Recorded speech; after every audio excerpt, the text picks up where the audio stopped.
La Voilà, première. j'étais un polygame invétéré. D'accord? C'est-à-dire que j'ai plus d'une trentaine de frères et sœurs. Et nous avons tous grandi et puis nous nous rencontrons. Et puis nous ne sommes pas demi-frères et demi-sœurs, nous sommes frères et sœurs. Nous savons nos histoires, etc. Donc c'était un monsieur marié à personne. Bon, il se trouve qu'à un moment de son existence, il épouse notre mère, enfin de ce groupe-là. Tu vois comment je pose les choses? Et bon, ce vieux nègre avait le malheur d'être non pas seulement cultivé, mais intelligent. C'était ça, c'est-à-dire que des fois, ces zones de silence m'interpellaient. Et je les cherche toujours. Je les cherche toujours en moi et je les cherche toujours dans la relation. Donc c'est ce silence-là chez lui qui... Non, mais quand j'étais petit, ça m'impressionnait parce que je savais qu'il avait une parole habile. Et ces moments, vous savez, il était en lui, là, comme ça, sans que son visage soit ni tourmenté, ni fâché contre personne, tu vois un peu. Mais on sentait qu'il était là, qu'il était dans une zone de paisibilité, d'accord?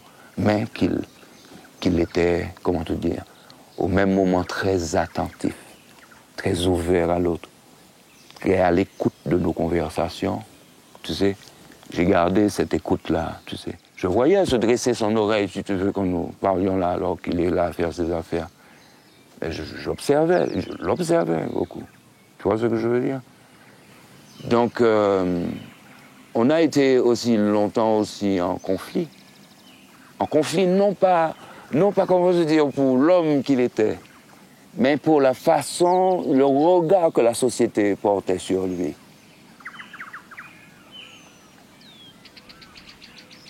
À quel moment on définit le papa absent? À quel moment ce constat-là, à quel moment il se perfectionne, quoi? À quel moment il se stabilise? Un papa absent. Alors, c'est quoi un papa absent? Un papa qui n'est plus là avec la maman parce qu'il est occupé ailleurs avec d'autres familles, ou occupé ailleurs à travailler pour ramasser des choses pour nourrir cette famille. À quel moment, c'est quoi le constat d'absence? Est-ce que le constat d'absence, c'est ça aussi? Je suis petit, ton papa qui est polygame, il n'est pas là tout le temps.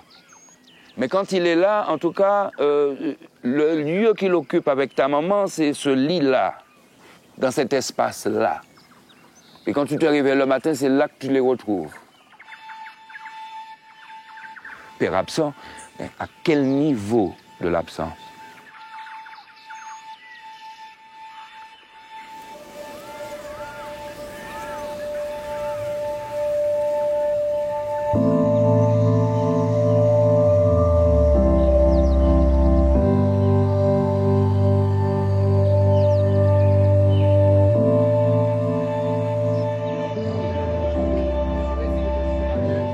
Daniel?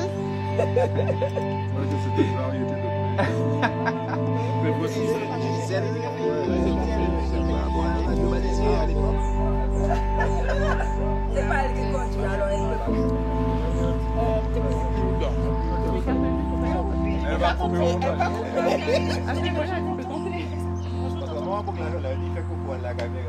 J'ai été élevé avec ma mère et 4 sœurs.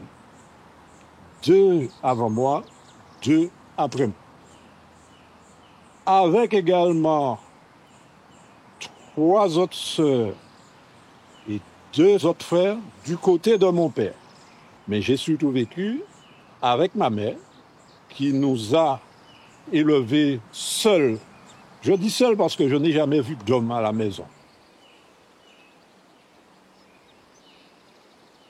Maman, à chaque rentrée scolaire, me disait, bon, faut descendre, gagne papa. Hein. Faut descendre, c'est-à-dire aller à Rivière-Salée. Alors, à chaque entrée, j'arrivais près de chez mon père.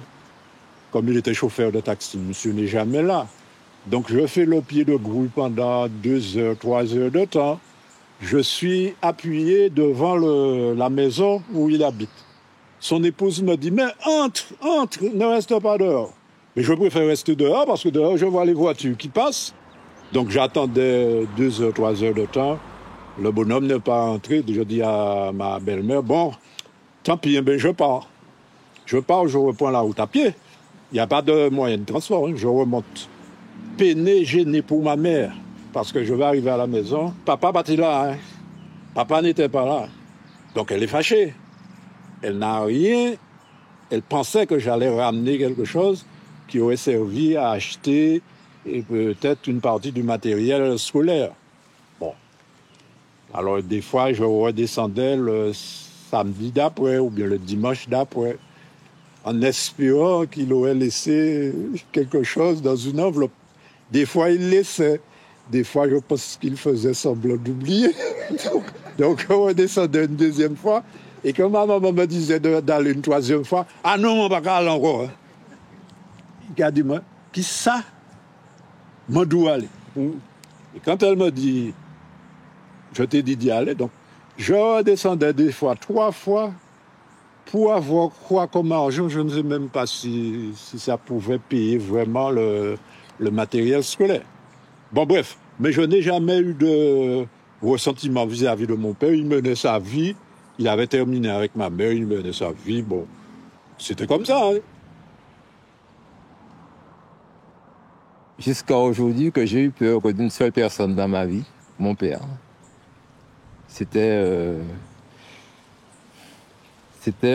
pour moi un monstre de force de toute façon et quelqu'un avec qui on ne pouvait pas transiger, quoi.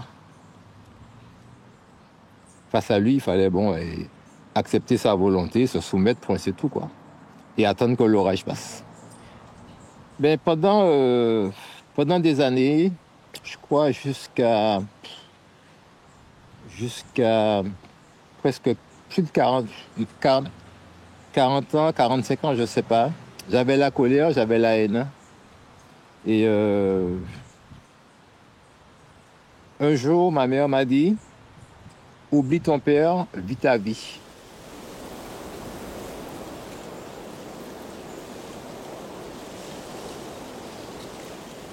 C'était pas, comme on dit chez nous, un pilier de bar, pas du tout. Il n'avait pas de copains. Je lui connaissais 2 amis, pas plus que ça. C'était vraiment quelqu'un qui était droit et qui voulait que ses fils soient eux aussi droits. Il ne nous apportait rien en termes de partage, d'enrichissement. C'était une case vide.